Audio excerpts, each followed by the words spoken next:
Alors, il y avait un article dans le National Post qui expliquait les cas de nombreux parents qui ont ouvert un compte et offert leur carte de crédit à leurs adolescents pour aller parier sur des sites de jeux Internet sur Internet. Avec nous, Dr Magali Dufour, qui est psychologue et chercheur à l'Institut universitaire en dépendance, prof titulaire au département de psychologie de l'Université du Québec à Montréal.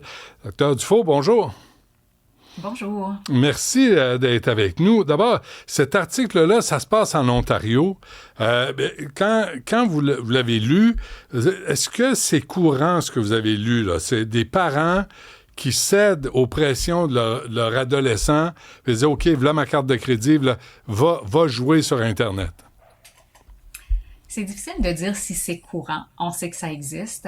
Mais en fait, que les jeunes jouent à des jeux de hasard et d'argent alors que c'est interdit, ça fait des années. Là, on le voit pour les jeux en ligne où les parents, comme vous dites, cèdent ou en tout cas vont accepter de partager leur carte de crédit. Mais il y avait des jeunes qui reçoivent encore, peut-être dans leur bonne Noël, des billets de loterie. C'est tout aussi interdit. Il y en a qui vont jouer à la loto avec leurs parents. Il y en a qui vont jouer à l'argent avec leurs parents, ou être initiés au poker. Donc, l'initiation des jeunes à des jeux d'hasard et d'argent,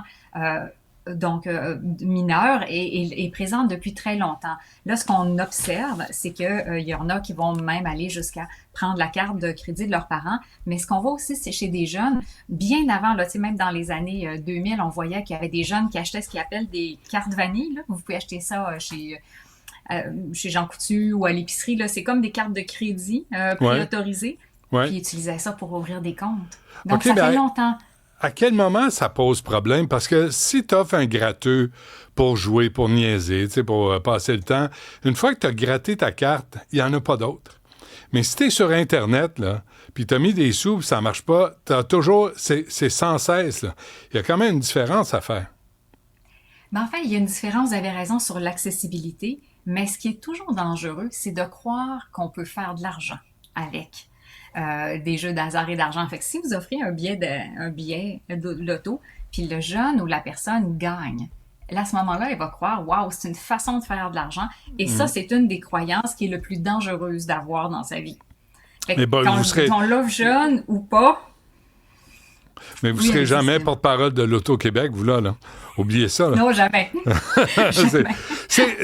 Mais à quel point, on m'a dit ça aussi, là, les algorithmes, là, quand on est rendu sur Internet, là, les algorithmes font en sorte que tu peux jamais sortir vraiment gagnant du temps passé à jouer, à parier.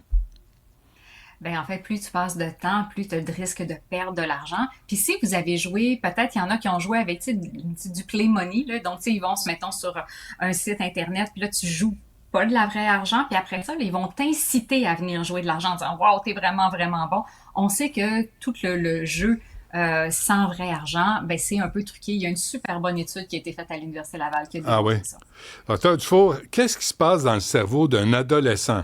Là, on ne parle pas des adultes consentants qui peuvent faire des conneries, toutes sortes mais des adolescents. Qu'est-ce qui se passe dans leur cerveau quand on leur offre l'accès comme ça à des sites de paris?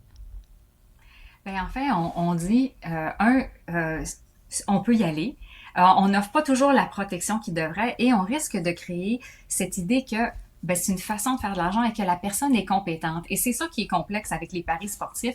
Si vous écoutez le sport, puis si vous écoutez les analyses et tout ça, on a vraiment l'impression d'avoir comme une sorte de connaissance qui va nous permettre d'être très bon pour parier. Et là, le jeune, un peu cette croyance-là, ben moi, je suis bon, fait que je vais pouvoir parier, puis ça va être une façon de faire de l'argent. Et donc, une façon de me rendre peut-être riche ou d'avoir des biens. Et c'est ça, tout l'aspect de croyance qui peut être dangereux à long terme. Est-ce que c'est vous qui m'aviez dit la perception de soi-même, là, comme quand on se voit comme un winner, puis quelqu'un qui est... Tu peux pas perdre. C'est vous qui m'aviez dit ça, hein? Ça m'était resté en tête, ça. Cette perception qu'on a de nous-mêmes peut t'amener à jouer davantage parce que tu réalises pas que t'as beau penser que t'es un gagnant, les algorithmes ou les jeux de hasard, eux autres, n'en tiennent pas compte. Ben en fait, c'est les joueurs de poker, beaucoup qui nous ont expliqué ça, hein, comment quand tu penses que tu es un gagnant, puis ça fait partie de ton identité, Quand tu perds, ben, tu minimises, hein, tu dis, OK, c'est un bad strike, ça sera pas très long. Puis ensuite, c'est difficile d'abandonner un peu cette identité-là pour dire, ben, peut-être que j'ai un problème. Hein, parce que là, c'est devenir comme un perdant, tu sais, ça devient comme une sorte de dichotomie et c'est très problématique parce que c'est très souffrant pour la personne. Donc, de gagner, tu sais, de parier puis de faire de l'argent puis, tu sais, de montrer comment on peut avoir des beaux objets et tout ça, c'est quelque chose que beaucoup de jeunes et beaucoup d'adultes valorisent. Les jeux de hasard et d'argent deviennent presque une façon de faire cet argent-là. Puis comme tu as 10 000 façons de parier puis tu as 10 000 possibilités, ben on construit un petit peu cette identité-là, puis tout d'un coup, on gagne par hasard, hein, eh bien, effectivement, ça peut renforcer un peu cette identité-là que, ben moi, je suis bon. Comment vous trouvez les publicités autour des... Tu sais, il y a l'Auto-Québec, mais il y a un paquet d'autres que je nommerai pas parce que je veux pas leur faire de la publicité gratuite. Mais il y a un paquet de sites de jeux là, qui incitent les gens, puis c'est coloré, puis il y a de la musique, puis ça a l'air le fun, puis t'as le goût d'être sur le party. Quand on sait que ça peut toucher les adolescents, comment ça fonctionne tout ça là, sur le cerveau des adolescents? Ben, en fait, c'est une très grande préoccupation qu'on a. Annie-Claude Savard, qui est professeure à l'Université Laval, s'intéresse beaucoup à cette question-là parce qu'on sait que la publicité influence. Justement, j'étais en clinique avec un jeune patient fin d'adolescence et il me disait, ben, avoir cette publicité-là, puis il y en a beaucoup, beaucoup dans le sport, sur les maillots, il y a tu sais, il y a des segments même pour le pari sportif.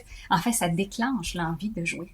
Et donc, même quand tu dis, OK, non, ce soir, je joue pas, je me suis mis un budget, je veux pas le dépasser, eh bien, ça incite parce que, en plus, plus on est jeune, plus on a un petit peu, on risque d'être impulsif. Donc, si vous avez 2, 3, 4, 5 publicités dans le match, ben, peut-être qu'à la cinquième, vous allez céder, vous avez peut-être résisté aux 4 premières.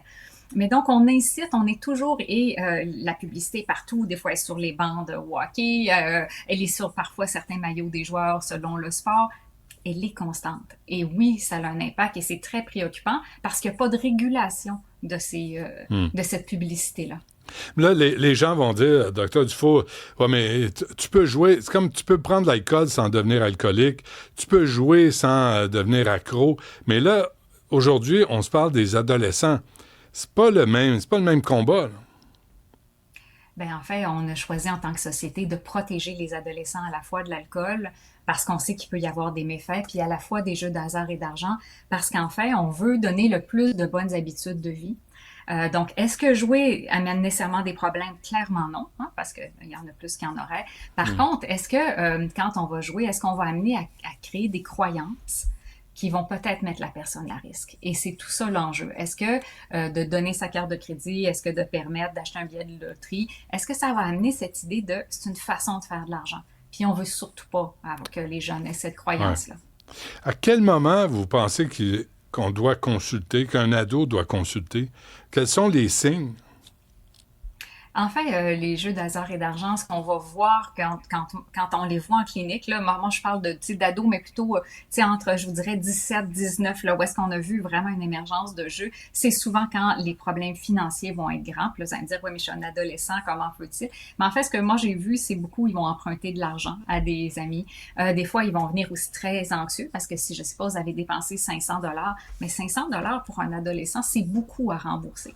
Et là, donc, ils deviennent avoir beaucoup d'anxiété. Il y en a qui vont même avoir des problèmes scolaires parce qu'ils vont penser comment vais-je faire pour rembourser.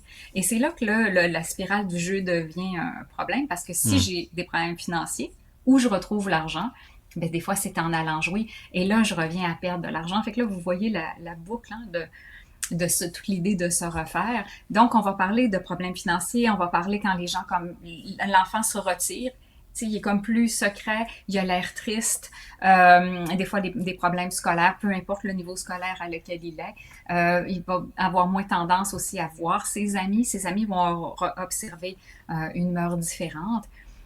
Donc, ce sont tous des signes qui peuvent peut-être dire, oups, il y a peut-être quelque chose par rapport au jeu d'hasard et d'argent. Donc, il est en manque. Ben, il peut être en manque ou il peut être préoccupé par les problèmes que ça y a amené, surtout des problèmes financiers. Et avant qu'on s'ouvre sur les problèmes financiers que ça a créés, les joueurs ont très honte d'avoir perdu. Il y a un regard assez critique envers eux. Puis je me souviens, on avait fait une étude, les personnes nous disaient, je préférerais avoir un problème quasiment de consommation. Les gens me jugeraient moins. Donc, il y a beaucoup, beaucoup de souffrance. OK, mais un parent là, qui donne, je reviens à l'article du National Post, Dr. Dufault, un parent qui sort sa carte de crédit, là, qui permet à un adolescent de jouer, est-ce que c'est comme un parent qui donne sa carte de crédit à son adolescent pour aller s'acheter de la drogue? Mais enfin, on peut se poser la question, moi, sans condamner le parent, je pourrais me poser, OK, comment c'est fait? Est-ce que c'est fait une seule fois? Est-ce que c'est fait pour ensuite être pris contrôle? Est-ce qu'après, on discute des conséquences qu'il peut y avoir? Est-ce qu'on a mis des limites? Est-ce qu'on a discuté de, tu sais, c'est un peu comme les jeunes, mettons, vous avez un jeune de 16 ans, il vous demande d'acheter de l'alcool. Qu'est-ce que vous faites? Est-ce que vous lui dites, OK, prends, vas-y, puis on en reparlera, tu sais, t'as le droit à combien? Ou est-ce qu'on dit, OK, t'as le droit à pas du tout? Est-ce que tu as le droit à 3? Qu'est-ce qu'on fait si ça va pas bien? Comment on fait de la prévention si on le fait? Et ça, l'article ne dit pas. Je me dis peut-être que les parents ont mis un cadre pour protéger le jeune. Et s'ils ne l'ont pas fait, maintenant, comment on peut aider ces parents-là à aider le jeune pour le protéger? Mais la différence, à mes yeux, là, peut-être que je me trompe, mais l'alcool, il y a un effet social à ça, là, qui n'est pas souhaitable. Là. Bon, tu vomis en groupe, t'es sous. Le jeu, là, c'est vraiment d'isoler les personnes. Là, les ados, ils s'isolent pour jouer. C'est pas la même dynamique. Vous avez raison que dans l'alcool, il peut y avoir un effet protecteur du groupe. Bien que quelqu'un puisse boire seul, mais il peut y avoir un effet protecteur du groupe et du corps. À un moment donné, le corps peut plus en prendre. Mm-hmm. Et c'est pour ça, quand on va parler des jeux d'hasard et d'argent, avant qu'on dise qu'il y a un problème, des fois, la personne va aller très loin parce que, justement, il n'y a pas de protection. Elle le fait seule. Puis, c'est la limite de la carte de crédit, finalement, là, ou presque. Là. Donc, c'est sûr que c'est problématique. Et c'est pour ça qu'on a besoin, peu importe notre âge, là, des fois, de se mettre des limites. Si on va jouer combien? Donc, de déterminer des montants, de se mettre des barrières pour se protéger si on veut le faire. OK. On se laisse là-dessus, Dr. Dufault, mais je disais que c'était un marché en développement. 12% des élèves au secondaire disent avoir parié sur les sites Internet. C'était 8% en 2023. Faut s'en rendre compte, là, parce que ça s'en va pas dans le bon sens. Ça s'en va pas dans le bon sens, puis il faut continuer nos efforts. Vous avez raison. Puis au Québec, on est chanceux. Il y a des traitements qui sont gratuits, mais on veut pas qu'ils se rendent là. Donc, il faut vraiment investir dans la prévention. Dr. Magali Dufault, psychologue, toujours un plaisir. Un gros merci à vous.